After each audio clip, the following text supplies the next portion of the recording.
আমি জেবা ফারিহা। বঙ্গবন্ধুর ১০৪তম জন্মদিনে তার আত্মার মাগফিরাত কামনা করছি।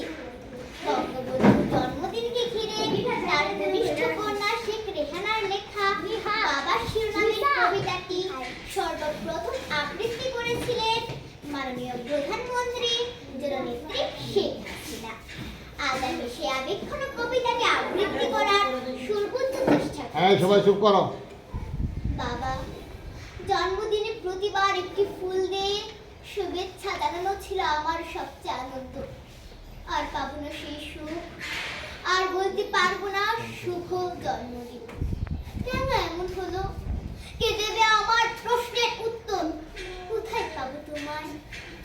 যদি সন্ধ্যা তাদের মাঝে থাকো, আকাশের দিকে তাকিয়ে বলবো শুভ জন্মদিন। তুমি কি বুঝে জ্বলবে?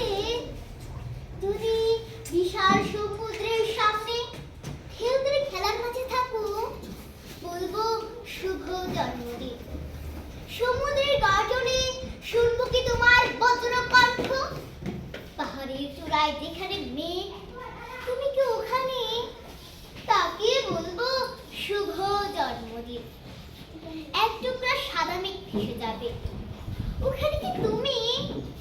আকাশে বাতাসে পাহাড়ে উপর